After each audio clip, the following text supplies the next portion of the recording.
Buen día, hermanos, bienvenidos nuevamente a Ministerio Palmoni. El día de hoy me gustaría continuar con nuestra serie El Rey del Norte y Rey del Sur, y para ello vamos a estudiar Daniel capítulo 11 verso 40. A este estudio le he denominado verso 40 parte A. Más adelante vamos a ver por qué. Este va a ser el noveno estudio de esta serie, y antes de comenzar les invito a que me acompañen para realizar una oración. Padre Celestial, te damos gracias por tus bendiciones de este día. Te rogamos, oh Dios, que por favor nos puedas dirigir en nuestro estudio, que puedas darnos entendimiento y sabiduría, y sobre todo nos ayudes a entender las cosas que han de suceder pronto.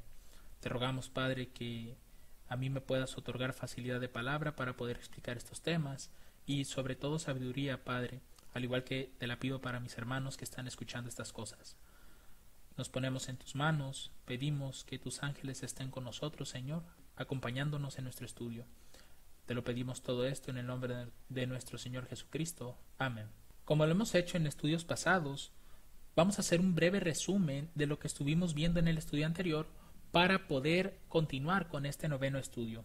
Lo que nosotros hicimos en el estudio anterior fue analizar los versículos 36 al 39, y lo que estuvimos viendo es que en el verso 36 no aparece un nuevo rey del norte, como se han escuchado muchas corrientes, sino que se mantiene el mismo rey del norte que se levantó en el verso 31, es decir, el papado. Así que todavía nos sigue hablando un poco más acerca de este poder. A esto nosotros le hemos denominado una repetición y ampliación.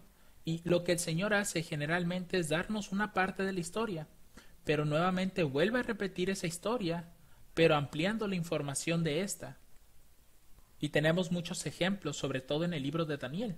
Cuando ustedes, por ejemplo, miran el capítulo 2, el capítulo 7 y el capítulo 8, son repeticiones y ampliaciones. El Señor está abundando y dando más información respecto a la historia, pero bajo diferentes símbolos o añadiendo otras cosas. Esto mismo sucede mucho en Daniel 11. Entonces, lo que estuvimos viendo en ese verso 36 es que el papado todavía se mantiene como ese rey del norte, y de hecho vimos muchas características de él, de cómo se exalta sobre todo Dios, cómo blasfema el nombre de Dios, y de hecho vimos varios ejemplos como se hace pasar por Dios, perdona pecados, incluso cambia la ley de Dios, algo que ni siquiera Dios hizo cuando el hombre pecó contra él. Recuerden que en el Edén la ley de Dios estaba vigente, y es por eso que el hombre transgredió esa ley. Y cuando el hombre lo hizo, Dios no pudo cambiar su ley porque eso sería cambiar su carácter. Entonces la ley se mantuvo, y por eso es que Cristo vino a morir por nosotros como un sustituto. Estas son algunas de las cosas que el papado como el rey del norte hizo para engrandecerse hasta hacerse mayor que Dios. Y después de esto nosotros vimos que en el versículo se menciona hasta que sea consumada la ira, y esa consumación de la ira tiene que ser la ira de Dios que nosotros encontramos en Apocalipsis, cuando se mencionan las 7 plagas postreras que van a caer sobre la tierra, y que éstas precisamente son para destruir el reino del papado, porque recuerden que él subirá al poder más adelante. Entonces en esas plagas se va a consumar esta ira de Dios. Fueron las cosas que nosotros estuvimos analizando. En el verso 37, por otra parte, lo que nosotros vimos fue que este rey del norte no se iba a cuidar del Dios de sus padres. Y el Dios de sus padres, recuerden que esto lo estamos viendo de una forma espiritual. Cuando vimos el reino de Roma, nosotros vimos que los padres de Roma eran pues Babilonia, Medo-Persia y Grecia. Pero ya cuando estamos viendo los padres de Roma papal, estos ya no son esos reinos, tienen que ser precisamente los apóstoles, porque aparentemente ellos toman o fundaron su iglesia a partir de esas enseñanzas. Entonces estos son sus padres, pero ni siquiera este rey del norte o el papado teme al Dios de sus padres. Otras traducciones que nosotros podemos ver de este pasaje 37 es que la palabra no se cuidará del Dios de sus padres también puede traducirse como no hará caso del Dios de sus padres. Esto pues en otras palabras nos da a entender que el papado no iba a hacer caso del Dios de los apóstoles, ya que él mismo se iba a autoproclamar Dios. Recuerden el pasaje que vimos del libro de Tesalonicenses, cuando menciona que Él se hace pasar por Dios en el templo de Dios.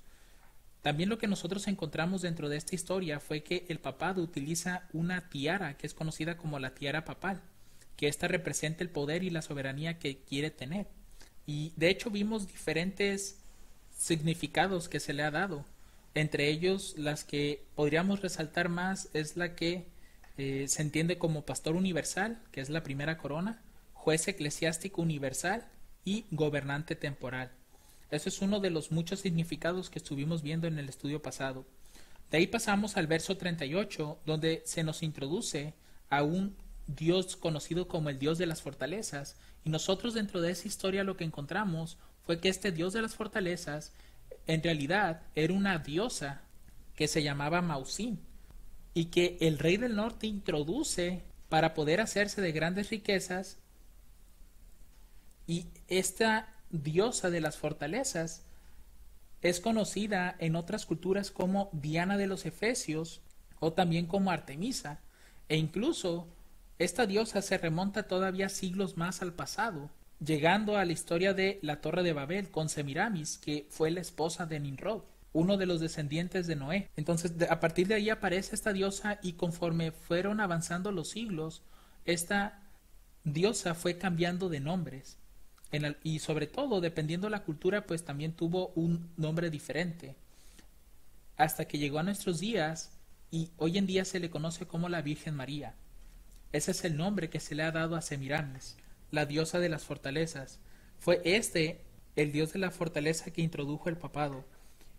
Incluso lo que nosotros podemos ver en la Biblia es que ya se adoraba a esta diosa y tenía otro nombre. Y es conocida en el libro de Jeremías como la Reina del Cielo. Y ese es un título que generalmente se le da a la Virgen María hoy en día. De hecho, hasta vimos un párrafo de una canción que se le dedica a ella, donde es llamada la Reina del Cielo. Entonces, este no es nada nuevo, realmente es un Dios que ya existía en tiempos pasados, solamente que el papado lo que hizo fue introducirlo nuevamente.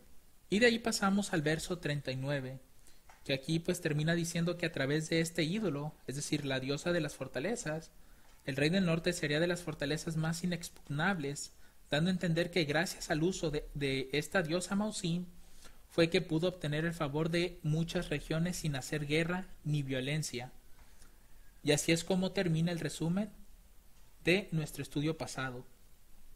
Ahora lo que vamos a hacer será analizar únicamente el verso 40, porque realmente el verso 40 abarca mucha historia, y para no hacer este tema algo pesado, vamos a dividirlo en dos partes, la parte A y la parte B.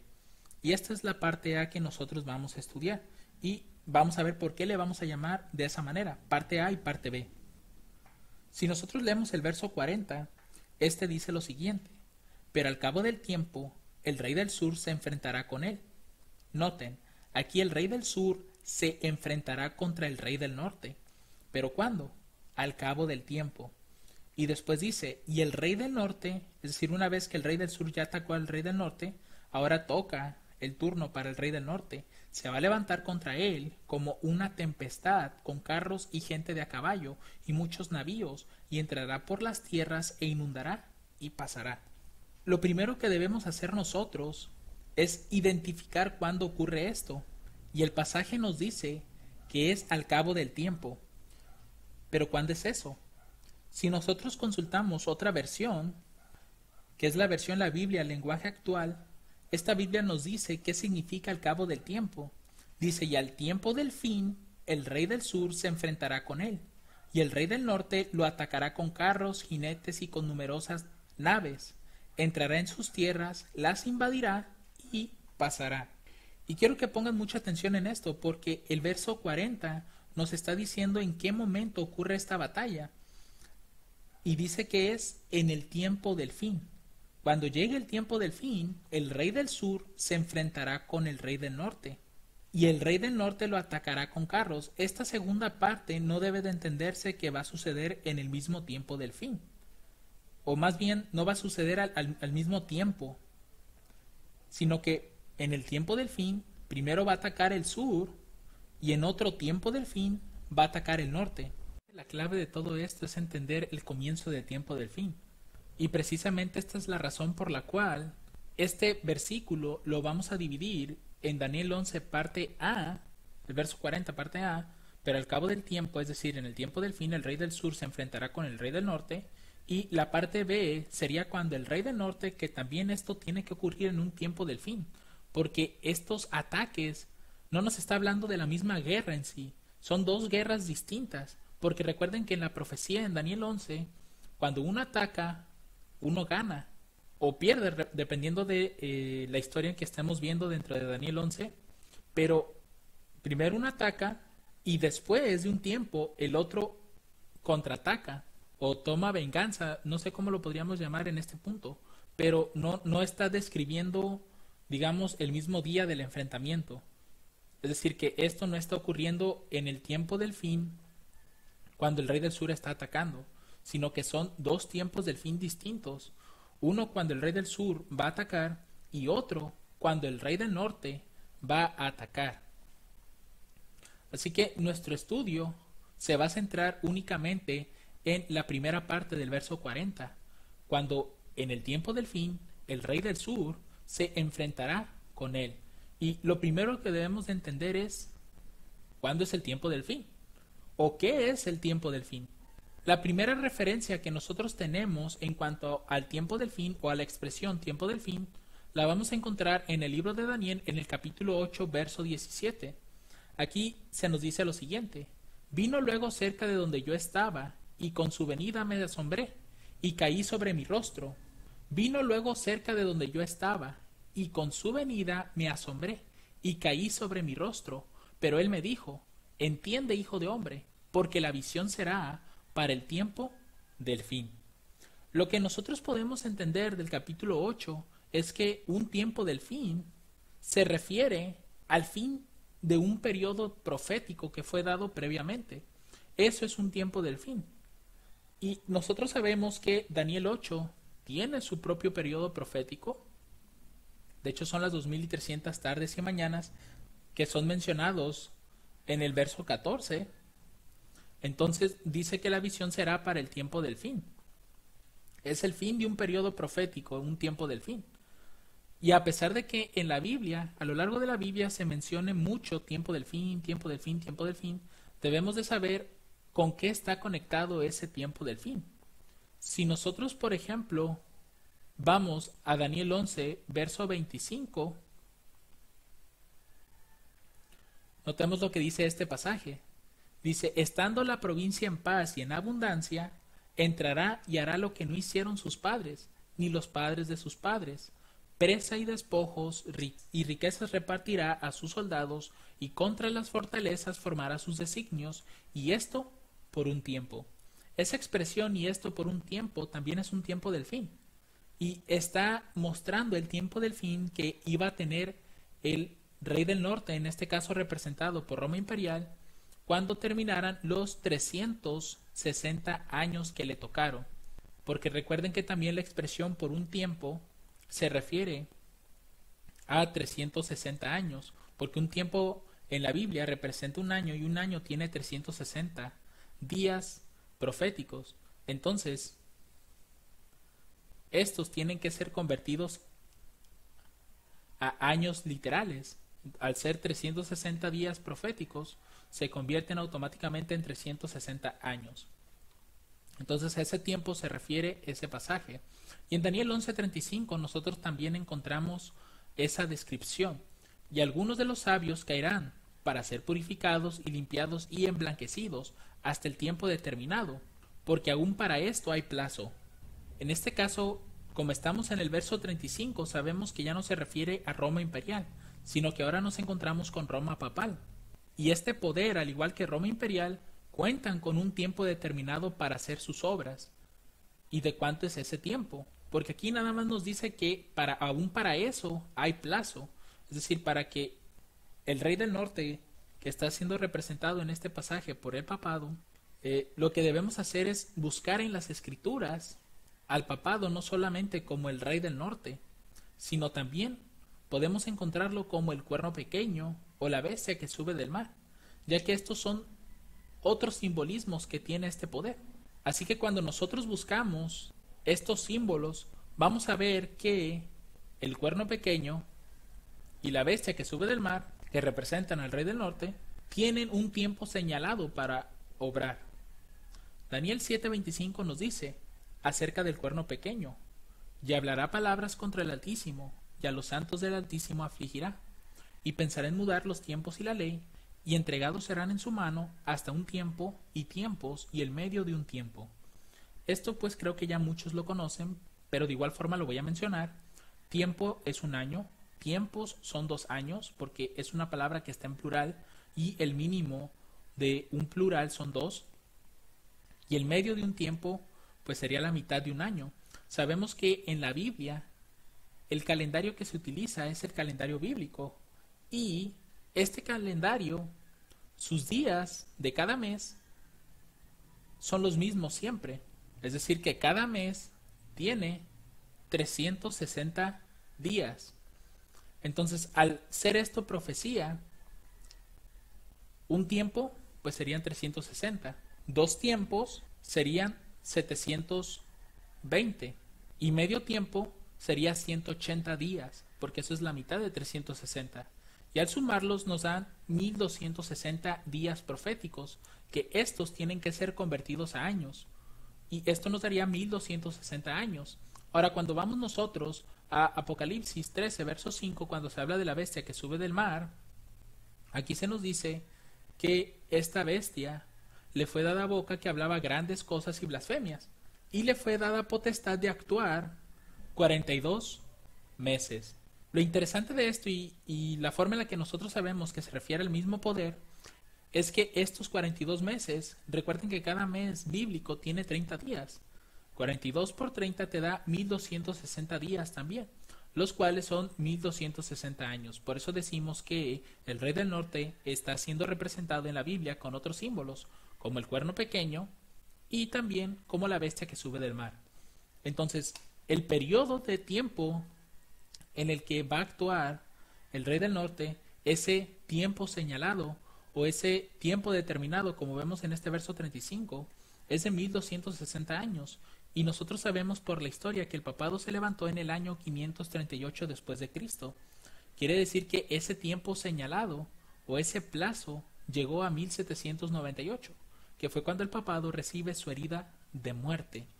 Es ahí donde podemos decir que es el tiempo del fin. Ese es el plazo señalado. Y es cuando el rey del sur va a atacar al rey del norte. Porque recuerden que a lo largo de los versículos, por lo menos del verso 31 al verso 39, el rey del sur no aparece.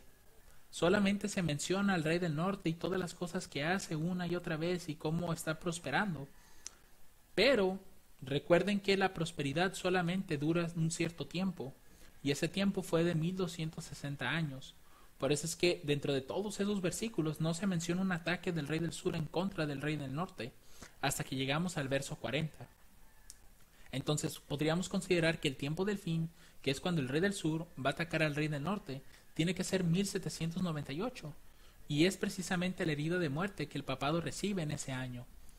Ahora, otro testigo que nosotros podemos utilizar para establecer que precisamente 1798 es el tiempo del fin, es por lo que continúa diciendo en el verso 12, verso 4, el libro de Daniel. Este pasaje nos dice lo siguiente: pero tú, Daniel, cierra las palabras y sella el libro hasta el tiempo del fin, es decir, hasta el cabo del tiempo. Muchos correrán de un lado a otro y la ciencia se aumentará. Todo el capítulo 11 y parte del capítulo 10, porque de hecho el capítulo 10 es el inicio de toda esta visión que nosotros estamos viendo en el capítulo 11, va a continuar hasta el capítulo 12. Digamos que el capítulo 12 ya es el cierre de todo. Entonces en este pasaje se le está dando la orden a Daniel que selle el libro hasta el tiempo del fin. ¿Pero cuándo es ese tiempo del fin? Pues eso es precisamente lo que se le pregunta a este varón. Daniel 12:6 nos dice: y dijo uno al varón vestido de lino que estaba sobre las aguas del río: ¿cuándo será el fin de estas maravillas? A lo cual la respuesta es la siguiente en el verso 7. Y oí al varón vestido de lino que estaba sobre las aguas del río, el cual alzó su mano derecha y su mano izquierda al cielo y juró por aquel que vive por siempre, que será por tiempos y la mitad de un tiempo, y cuando Él acabe de dispersar el poder del pueblo santo, todas estas cosas serán cumplidas. Este tiempos y la mitad de un tiempo les debe de sonar. Y es precisamente el pasaje que nosotros tenemos aquí a un lado, Daniel 7:25. Es hasta cuando se cumplan 1260 días proféticos, que son 1260 años, entonces vamos a llegar al tiempo del fin. Y es allí donde nosotros vamos a ver cómo el rey del sur se enfrenta al rey del norte. Ahora, la pregunta que nosotros debemos hacernos es, ¿quién es el rey del sur? En 1798, ¿cuál fue ese poder que atacó al papado y le propinó esa herida de muerte? Lo primero que debemos hacer es ver las características que tiene el rey del sur para poder identificarlo, aunque la historia misma nos dice quién fue el que le dio el ataque, pero necesitamos ver si ese realmente es el evento. Una de las cosas que este rey del sur tiene es que profesa el ateísmo. ¿Y por qué decimos esto? Sabemos que a lo largo de Daniel 11, el sur nos está representando a Egipto, porque de hecho así es como comienza la historia. El rey del norte, Babilonia; el rey del sur, Egipto. Y Egipto tiene una característica bastante peculiar, y es el ateísmo. Eso lo vimos en Éxodo capítulo 5 versos 1 y 2, cuando dice: después entraron Moisés y Aarón ante Faraón, y le dijeron: Jehová, el Dios de Israel, dice así: deja ir a mi pueblo a celebrarme fiesta en el desierto. Y Faraón respondió: ¿quién es Jehová para que yo oiga su voz y deje ir a Israel? Yo no conozco a Jehová, ni tampoco dejaré ir a Israel. Aquí nosotros claramente vemos el espíritu del ateísmo representado por el rey, en este caso Faraón. No reconoce a Dios. Ahí es donde se representa el ateísmo puro que tenía Egipto, pero también tiene otra característica muy particular, y es la confianza en los hombres. Tan solo veamos Isaías capítulo 31 versos del 1 al 3.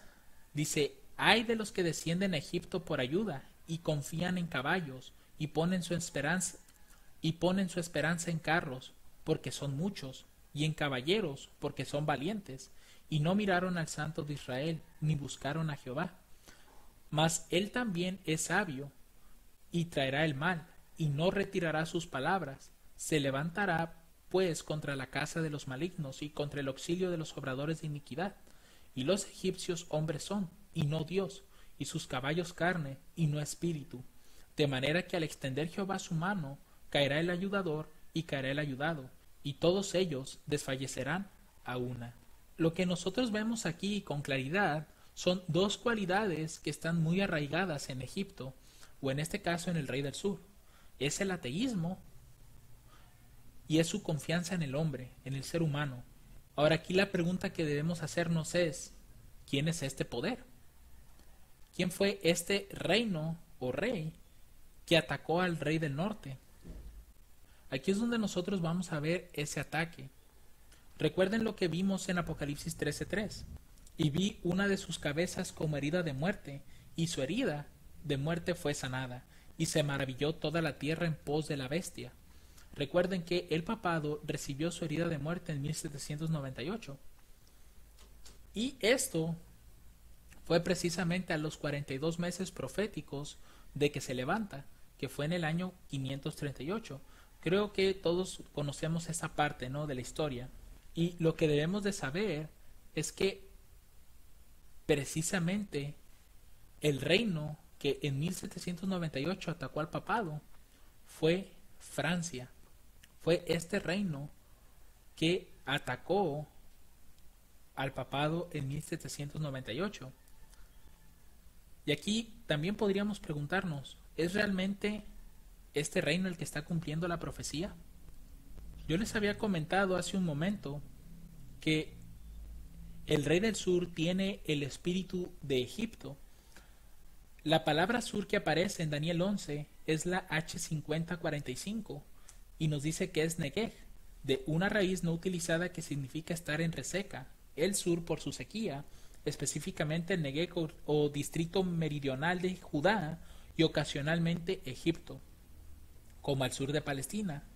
Entonces es aquí donde nosotros vemos que siempre que se hace alusión al rey del sur, pues realmente está conectado con Egipto. Es el espíritu de Egipto el que se manifiesta en los reyes del sur, que es el ateísmo y la confianza en el hombre. Y si nosotros vamos, por ejemplo, a Apocalipsis 11, versos 3 y 4 y el verso 7, nosotros vamos a ver aquí una bestia que sube del abismo.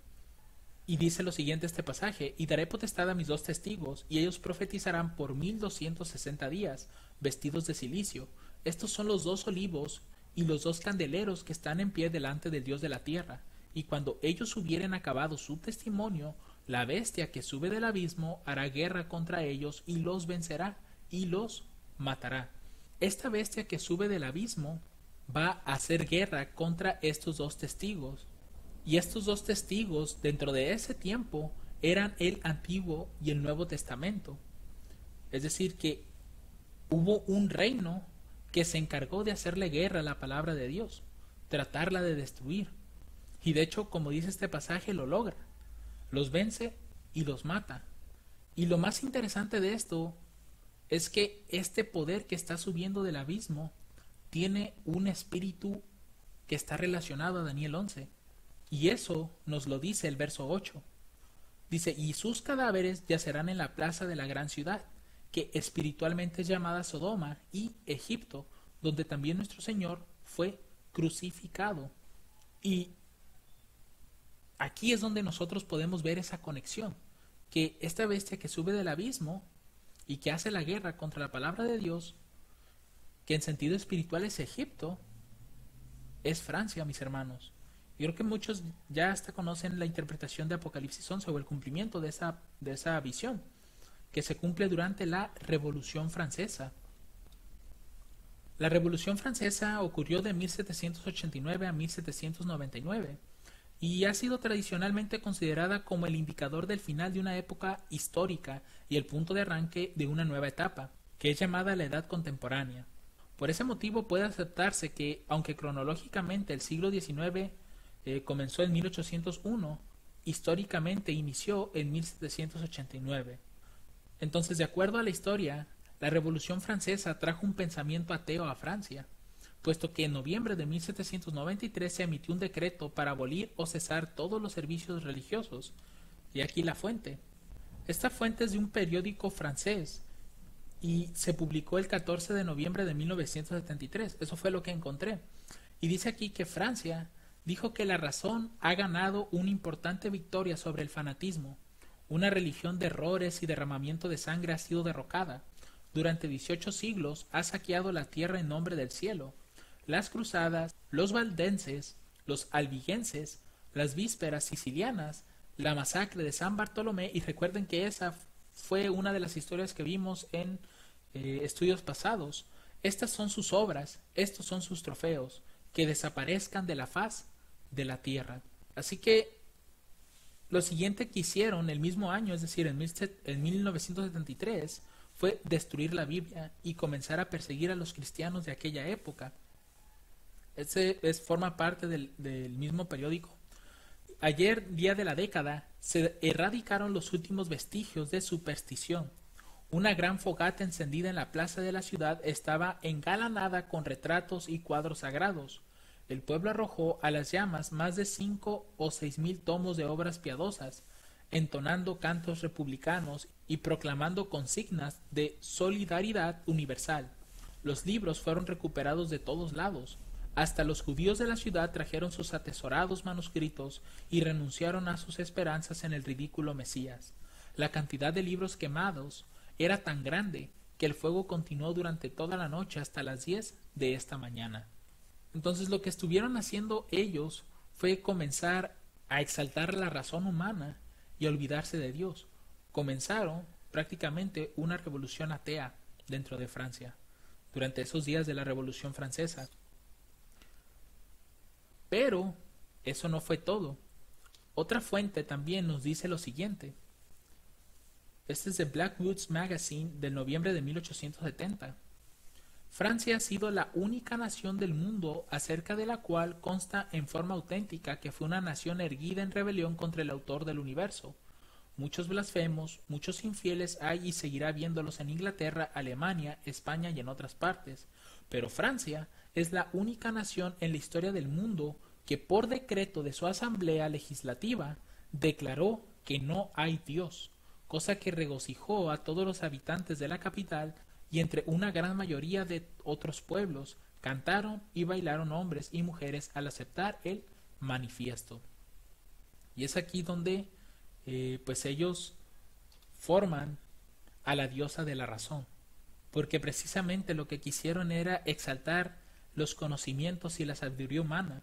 Recuerden la confianza en el hombre, lo que se muestra mucho como el espíritu de Egipto, y al mismo tiempo estaban mostrando el ateísmo. Es decir, que Francia cumple estas dos características que tiene el rey del sur: ateísmo y confianza en el hombre. Ahora, ¿cómo fue el ataque, en este caso al rey del norte? De acuerdo a la historia, se nos dice que Francia, al mando de Napoleón Bonaparte, envió a su general llamado Louis Alexandre Berthier, y comúnmente en la historia, o incluso hay muchas personas que lo llaman solamente como el general Berthier, él fue a Roma y con varias tropas francesas entraron en esa ciudad el 15 de febrero de 1798, y precisamente ese día se cumplía el 23º aniversario del pontificado del Papa Pío VI. Prácticamente estaba en una fiesta. Entonces el 15 de febrero llega el general Berthier y lanza una proclama en Roma para informar al Papa Pío VI y al pueblo romano que el Papa no volvería a ejercer función alguna. Y otro dato interesante es del escritor británico Richard Dupa, que se encontraba en Roma en ese momento. Él nos dice lo siguiente: se complacieron por este peculiar triunfo logrado sobre este infeliz potentado. Ambos entraron a la capilla durante la ceremonia, y Hayer le anunció al soberano pontífice que se hallaba en su trono que su reinado había llegado a su fin. Noten, estas palabras parecieran ser bastante proféticas, ¿cierto? El pobre anciano pareció abrumado por el abrupto de esta inesperada noticia, pero pronto se repuso con notable fortaleza. Así que Berthier exilió al Papa Pío VI a Francia, donde murió cautivo. Y aquí nosotros podemos ver el cumplimiento de la Escritura. Si ustedes recuerdan Apocalipsis 13, verso 10, en relación a este evento, a la herida de muerte de la bestia que sube del mar, se nos dice lo siguiente: el que lleva en cautividad irá en cautividad. El que a espada matare, a espada debe ser muerto. Aquí está la paciencia y la fe de los santos. Prácticamente las mismas cosas que hizo el papado durante todos esos 1260 años le tocó vivir a este papa. Porque recuerden lo que vimos en Daniel 11:33: y los sabios del pueblo instruirán a muchos, pero caerán a espada y a fuego, en cautividad y despojo por muchos días. Lo mismo que hizo el papado durante esos 1260 años, le tocó vivir al Papa Pío VI. Por eso, nuevamente leo la cita: el que lleva en cautividad, así como él llevó en cautividad a los sabios del pueblo, él también fue en cautividad. Recuerden que el texto dice que se fue a Francia y allá murió en el exilio. Y aquí dice que muchos de esos sabios del pueblo iban a caer a espada. Y como dice aquí, el que a espada matare, a espada debe ser muerto. Así que aquí es donde nosotros encontramos ese cumplimiento. Verdaderamente Francia cumple la profecía. Entonces, en el tiempo del fin, que es 1798, el rey del sur, es decir, Francia, se enfrenta contra él, contra el rey del norte. Y aquí pierde la batalla el rey del norte. Por eso yo les mencionaba que la siguiente parte del verso 40, cuando dice que el rey del norte se enfrentará contra el rey del sur, no puede ocurrir en el mismo año, ni en ese tiempo del fin. Tiene que ser en otro tiempo del fin y años más tarde. Porque aquí apenas está recibiendo su herida de muerte. Y con este evento el papado no se volvió a recuperar hasta años más tarde. Ahora, como un dato adicional, y lo quiero mencionar porque precisamente esto nos ayuda a ver que esto que estamos viendo nosotros aquí, pues realmente pareciera ser una repetición de la historia que ocurre en el mismo libro de Daniel, es el paralelo que nosotros podemos encontrar entre el papado y Belsasar, entre la caída de ambos poderes. Recuerden que al papado o al rey del norte ya vimos que también se le nombra como cuerno pequeño o como la bestia que sube del mar, pero también en Apocalipsis 17 se la llama Babilonia la Grande. Y Belsasar era el rey de Babilonia, una Babilonia literal, un reino, no hablándolo de esa manera. Entonces vamos a ver aquí que los eventos son bastante similares. Por ejemplo, Daniel 5.1 nos dice que Belsasar hizo un gran banquete a 1000 de sus príncipes y en presencia de los 1000 bebía vino. Aquí Belsasar estaba en una celebración, ¿cierto? Lo mismo que el Papa Pío VI. Si recuerdan, cuando las tropas francesas entraron en Roma el 15 de febrero de 1798, en ese tiempo era precisamente el 23º aniversario del pontificado de Pío VI, entonces también estaba en una celebración. Curiosamente ambos estaban en eso. Ahora nos dice el verso 2, Belsasar con el gusto del vino mandó que trajesen los vasos de oro y de plata que Nabucodonosor su padre había traído del templo de Jerusalén, para que bebiesen con ellos él y sus príncipes, sus esposas y sus concubinas. Cuando el texto dice con el gusto del vino, se refiere a que Belsasar ya estaba ebrio. Y eso mismo estaba pasando el papado espiritualmente en 1798. Apocalipsis 17:6 nos dice, y vi a la mujer embriagada de la sangre de los santos. Ya es algo espiritual, no era por una cuestión de vino, como le estaba ocurriendo a Belsasar. Lo de Belsasar era literal, estaba borracho ya por el vino, pero el papado no. Ellos estaban embriagados por la sangre de los santos y de la sangre de los mártires de Jesús. Y cuando la vi quedé maravillado con gran asombro. Entonces estamos viendo que ambos poderes, tanto la Babilonia literal como la espiritual, sus reyes, estaban en una fiesta, ambos estaban embriagados, uno literalmente y el otro espiritualmente. Y lo más interesante es que ambos pasaron por un, no puedo decirlo como un periodo similar, pero por lo menos el número sí lo comparte. Nosotros vamos a ver que a Belsasar en Daniel 5:25 se le dice el significado de la escritura en la pared. Mene, mene, tekel upharsin. Y ahí Daniel le dice, ¿no? Que Dios ya contó su reino y le ha puesto fin. Su reino iba a ser dividido y le iba a ser entregado a los medos y a los persas, ¿no? Y también que había sido pesado en balanza y fue hallado falto. Pero estas palabras también tienen un significado profundo.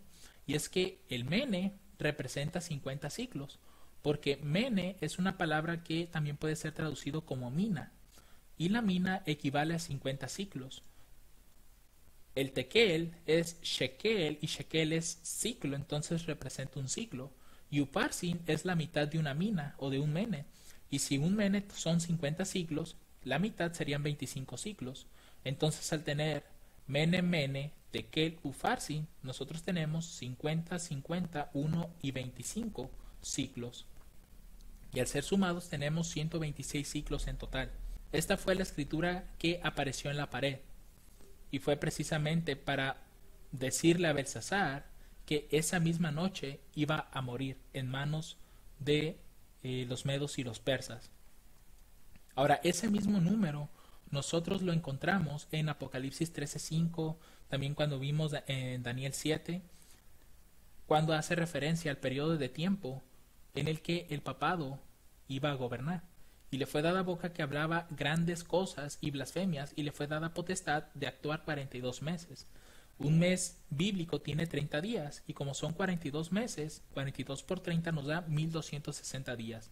Si vemos, es el mismo número prácticamente, salvo que en el caso de Belsasar pues es nada más 126, y en el caso del papado son 1260. La única diferencia es el 0 ahí, ¿no? Pero vemos que cuando están recibiendo su juicio, el 126 está presente ahí.